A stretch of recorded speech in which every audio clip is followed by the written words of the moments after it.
Good morning students. How are you all. आप लोगों की पढ़ाई कैसी चल रही है?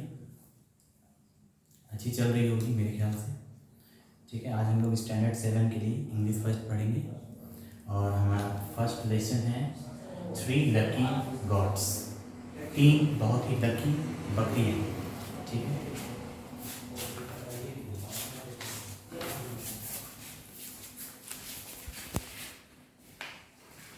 once there lived a peasant's widow with her only son named Sam।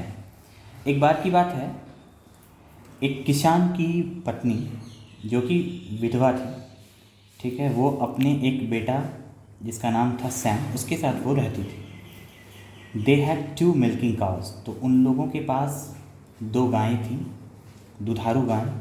Unfortunately a year of drought came, तो दुर्भाग्य की बात है कि एक वर्ष ऐसा आया जो अकाल पड़ गया। They had no fodder to feed the cows, उन लोगों के पास गायों को खिलाने के लिए कोई चारा नहीं था। So they decided to sell the cows in the market of the nearby town, इसलिए उन्होंने यह फैसला किया कि पास के ही शहर में के मार्केट में जाकर के बाज़ार में जाकर उन गायों को बेच दें। On the way to the town Sam met an old woman with her 3 goats, तो सैम जब उन अपनी गायों को लेकर मार्केट जा रहा था शहर की तरफ, तो रास्ते में वह एक बुढ़िया से मिला जिसके पास 3 बकरियां थीं।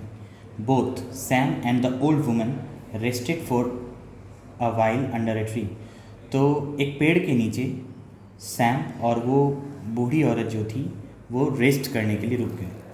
दे plucked leaves from it to feed their animals, तो उन्होंने उस पेड़ से कुछ पत्ते तोड़कर अपने अपने जानवरों को खाने के लिए दिया। It is not a good time for the peasants said the old women, तो उस बूढ़ी औरत ने कहा कि यह समय किसानों के लिए अच्छा नहीं है। तो फिर सैम बोला, I have to sell my cows, मुझे अपनी गायों को बेचना है।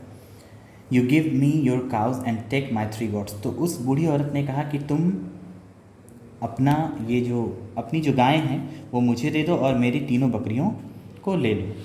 We don't have grain for our meals, how can we feed your goats, हमारे पास तो कोई भी अनाज भी नहीं है खाने के लिए, तो हम लोग तुम्हारी बकरियों को कैसे खिला सकते हैं।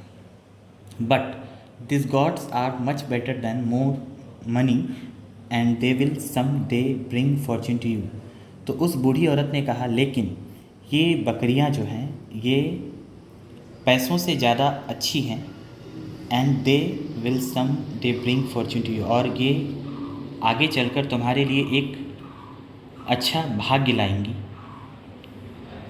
Then the old woman took a bamboo flute from her willow basket and began to play। तब क्या हुआ, उस बूढ़ी औरत ने अपने एक लकड़ी का जो टोकरी होता है उससे उन्होंने एक बांसुरी निकाला और उसे वो बजाने लगी। Lo the goats began to dance to the tune, और उस बांसुरी की धुन पर वो सारी बकरियां नाचने लगी। This goats are not the ones you see in the plains, तो उस बूढ़ी औरत ने कहा कि ये वो बकरियां नहीं हैं जो तुम मैदानों में देखते हो।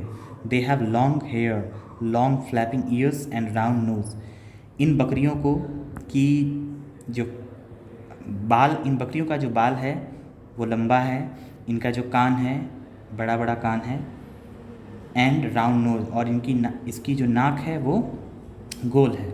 आई brought them from the high mountains, मैंने इन्हें हाई माउंटेन से, ऊंचे पहाड़ों पर से लाया है। Sam was greatly amazed at the dance of the gods and there description by the old women, तो सैम उन बकरियों के डांस को देखकर काफ़ी आश्चर्यचकित हो गया, और उस बूढ़ी औरत के डिस्क्रिप्शन को भी देखकर, जो उन्होंने बकरियों के बारे में डिस्क्राइब किया था, उसको सुनकर सैम काफ़ी अमेज्ड हो गया, आश्चर्यचकित हो गया।